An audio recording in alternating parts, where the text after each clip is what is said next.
Assalamualaikum warahmatullahi wabarakatuh. Sahabat-sahabat yang sesama umat Islam ya, beruntung dan berbahagialah bahwa kita masih diberikan hidayah oleh Allah Subhanahu wa taala. Tidak minta kepada Allah untuk menjadi Islam, tetapi Allah berikan hidayah Islam yang luar biasa. Dan mahal sekali, luar biasa hidayah Islam dan iman Islam itu. Nah, sahabatku, banyak yang bertanya juga, dari mana Islam itu kapan mulai datangnya? Apakah sejak Nabi Muhammad atau sejak kapan? Katanya gitu, pertanyaan itu. Sahabatku,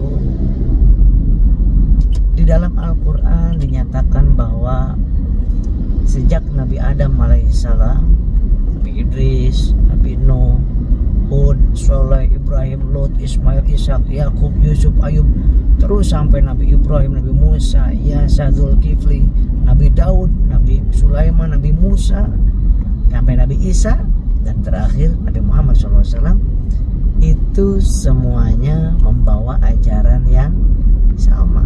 Apa yang diajarkan oleh mereka adalah La ilaha illallah, sembahlah Tuhan yang satu, yang esa, tidak menyekutukan satu apapun. Tapi yang berbeda adalah yang diutusnya oleh Allah, itulah yang beda. Ketika yang diutusnya Nabi Lut, maka la ilaha illallah, Lut Rasulullah, Lut adalah utusan Allah. Kemudian ketika Nabi Daud yang diutus oleh Allah, kemudian dititipkan panduan hidup yaitu Zabur, maka di dalam kitab Zabur pun adalah mengajak umatnya, kaumnya saat itu untuk menyembah Allah yang esa, Allah saja, tidak menyekutukan yang lain. Dan syahadatnya apa? La ilaha illallah, Daud Rasulullah. Inti daripada agama dari dulu sampai saat ini adalah mengajak untuk menyembah Allah, Tuhan yang Maha Kuasa, yang pemilik langit dan bumi, yang mengurus setiap makhluk ya, bukan cuma menciptakan dan mengurus setiap makhluk. Rabbil Alamin itu adalah pengurus setiap makhluk dan setiap kejadian. Nah, kemudian kitab Zabur itu berlaku untuk kaumnya Nabi Daud aja. Nah, sesudah kaumnya Nabi Daud selesai, ada yang Zabur itu ada yang melencengkan ataupun membuat Zabur itu ajarannya melenceng, sehingga turunlah, diperbaharui lagi, diluruskan kembali oleh Allah Subhanahu wa taala melalui kitab yang berikutnya, yaitu kitab Taurat yang diturunkan, yang diberikan kepada Nabi Musa alaihissalam. Apa ajarannya di dalam kitab Taurat yang diajarkan oleh Nabi Musa? Sembahlah Allah yang satu, Allah yang esa, jangan mensekutukan Allah, dan aku adalah utusan Allah, kata Nabi Musa. Nah, dan itu Nabi Musa, ajarannya di dalam kitab Tauratnya berlaku untuk kaumnya saja, Bani Israel. Kemudian ratusan tahun berlalu, itu ada aja oknum yang menyelewengkan ajaran Nabi Musa. Jadi menyelewengkan ajaran kitab Taurat. Maka Allah Subhanahu wa taala meluruskan kembali dengan diturunkannya kitab apa? Kitab Injil kepada Nabi Isa alaihissalam. Apa yang di dalamnya kitab Injil? Tidak ada bedanya. Nah, ketika Injil datang, maka kitab-kitab yang sebelumnya sudah tidak berlaku lagi, sudah disempurnakan di dalam Injil. Apa ajarannya? Wahai murid-muridku, kata Nabi Isa alaihissalam, sembahlah Tuhan yang satu, yang esa, dan aku diutus oleh Bapakku di surga. Nah, berarti diutus oleh Allah, Tuhan semesta alam, pencipta langit dan bumi. Nah, jadi Nabi Isa bukan Tuhan. Nabi Isa adalah utusan Allah seperti nabi-nabi yang lainnya.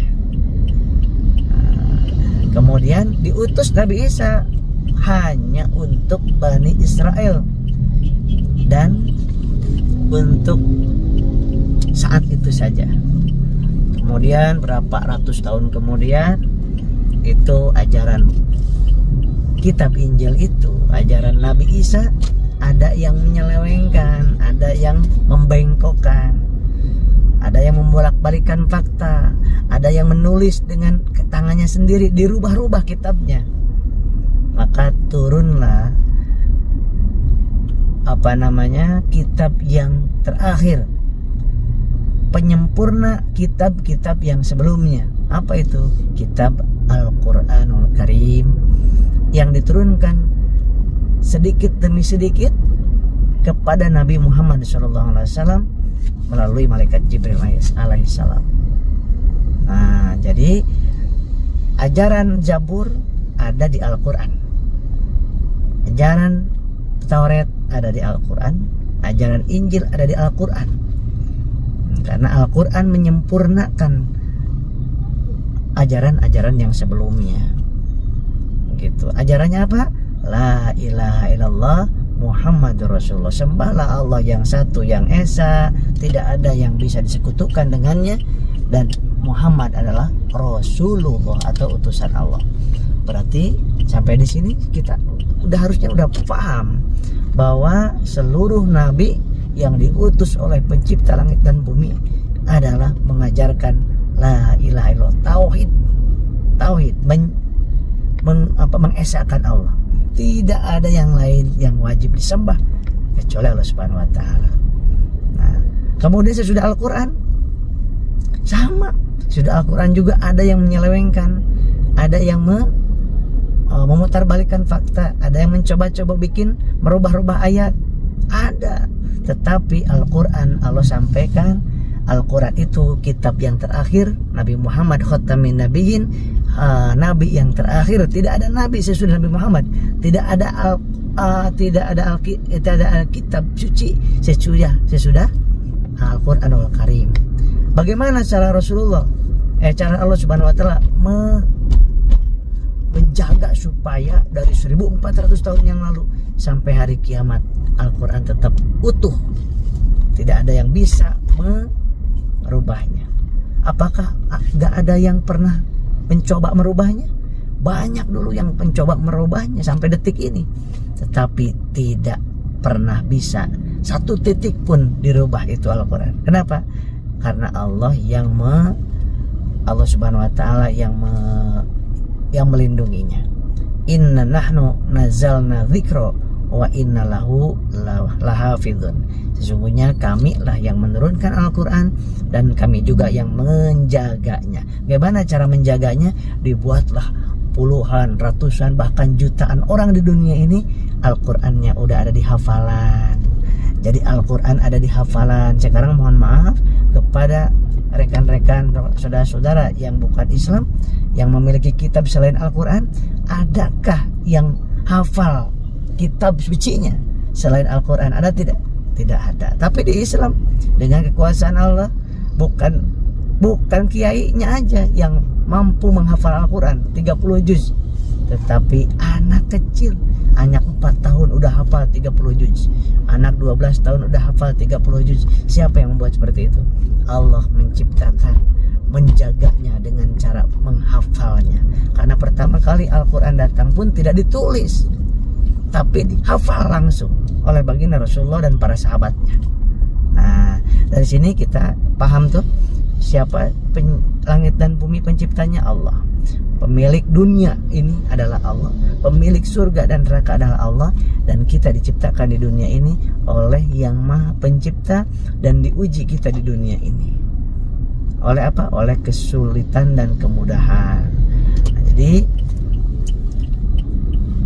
ada yang bertanya, kenapa itu umat Islam tidak mengakui Nabi Isa atau Yesus sebagai Tuhan, sebagai anak Tuhan? Karena kalau mengakui berarti batal la ilaha illallahnya.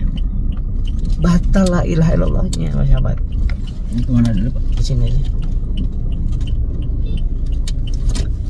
batal la ilaha illallahnya.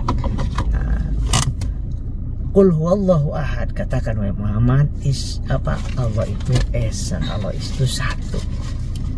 Allahus somad, Allah tempat bergantung seluruh makhluk.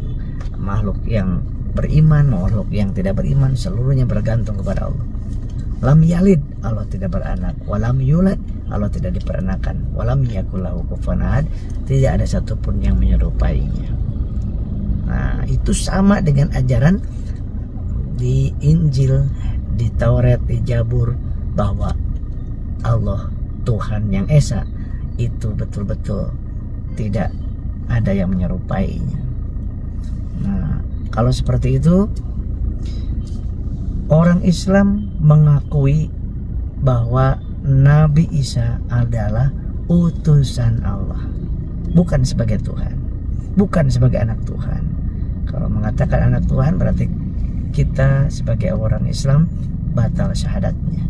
Yang kedua, kita menjunjung tinggi bahwa Nabi Isa alaihissalam itu adalah hamba Allah yang banyak sekali mendapatkan mukjizat. Nabi Isa alaihissalam bisa membangunkan orang yang sudah mati.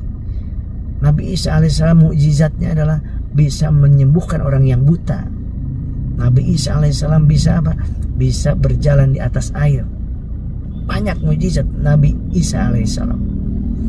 Dan nabi-nabi yang lain pun banyak mukjizat yang Allah berikan. Bukan kehebatan beliaunya, bukan. Nabi Muhammad mukjizatnya banyak. Nabi Isa mukjizatnya banyak. Nabi Ibrahim mukjizatnya banyak.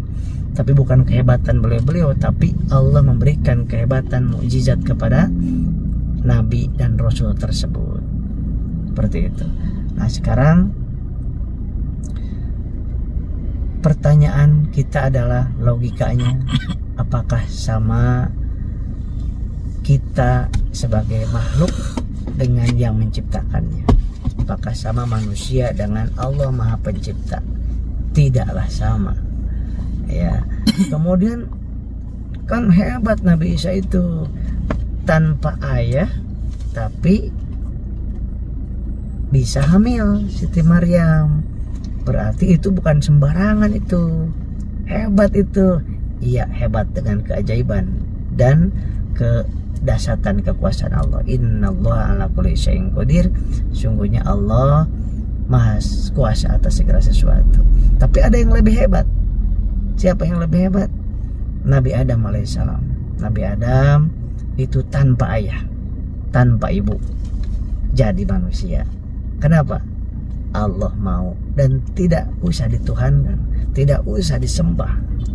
Jadi kalau mau disembah gara-gara nggak punya ayah, maka Nabi Adam lebih utama, lebih luar biasa. Tapi semuanya Nabi Adam kuasa Allah, Nabi Isa kuasa Allah, Nabi Muhammad kuasa Allah, Nabi Nuh kuasa Allah, seluruhnya Nabi Ibrahim kuasa Allah subhanahu wa ta'ala. Nah, sahabat-sahabat dimuliakan subhanahu wa ta'ala, maka masalah Islam tidak boleh masuk ke dalam Islam dengan cara dipaksa, nggak boleh. Masuk Islam dengan cara mimpi doang, nggak boleh. Masuk Islam dengan cara dihipnotis, nggak boleh. Dalam kondisi nggak sadar, nggak boleh. Jadi orang masuk Islam itu harus dengan akal yang sehat, dengan nurani yang bersih, dengan logika yang cerdas. Maka kenapa saya gini, nggak mungkin nih, gitu kan. Nah, seperti itu orang masuk Islam itu bagus. Nah, oleh sebab itu kita umat Islam diwajibkan untuk menyampaikan kebenaran ini kepada seluruh manusia. Rasulullah SAW disuruh oleh Allah untuk menyebarluaskan dakwah ini kepada seluruh manusia, rahmatan lil alamin, kepada seluruh semesta alam, seluruh manusia dimanapun berada sampai hari kiamat. Ajaran baginda Rasulullah SAW itu sejak 1400 tahun yang lalu sampai kiamat itulah kaumnya Nabi Muhammad adalah sejak 1400 tahun. Manusia yang ada sejak itu sampai kiamat termasuk kita itu adalah umatnya, kaumnya Nabi Muhammad SAW. Kaumnya Nabi Isa sebelum Nabi Muhammad ada, sebelum Nabi Muhammad diutus, itulah kaumnya Nabi Isa alaihissalam. Sebelum Nabi Isa diutus, maka ada kaumnya Nabi Musa alaihissalam. Sebelum Nabi Musa diutus, ada kaumnya Nabi Daud alaihissalam, dan seterusnya. Maka oleh sebab itu, di dalam Islam kita wajib beriman kepada Allah, kepada Rasul-Rasul Allah. Seluruhnya kita wajib beriman, percaya bahwa Allah sudah mengutus para nabi, para rasul sebelum Nabi Muhammad SAW. Nah, yang ketiga, beriman kepada kitab-kitabnya Allah yang diturunkan oleh Allah sebelum Al-Quran. Ada Injil, ada Zabur, ada Taurat.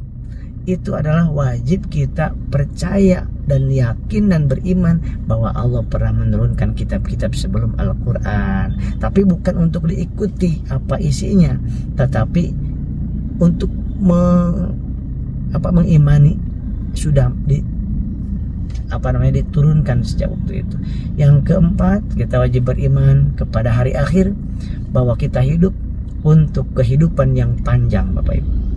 Kita hidup untuk kehidupan yang teramat panjang. Jadi ketika kita wafat selesai di dunia ini, tidak sampai di situ. Kita akan meneruskan perjuangan hidup yang teramat panjang sampai berjumpa dengan Allah Subhanahu wa taala. Yang kelima, kita wajib beriman kepada Allah, kepada para malaikat, kepada kitab-kitab Allah, kepada rasul-rasul Allah, kepada hari akhir, dan kepada beriman kepada takdir Allah, qada dan qadar. Jadi apa yang terjadi, yang sebelum terjadi, udah dicatat oleh Allah Subhanahu wa taala seluruhnya. Yang baik, yang enak, yang gak enak, udah ditentukan oleh Allah kalau udah terjadi. Ya, insya Allah. Kalau gimana kan Hasib kalau mau masuk Islam?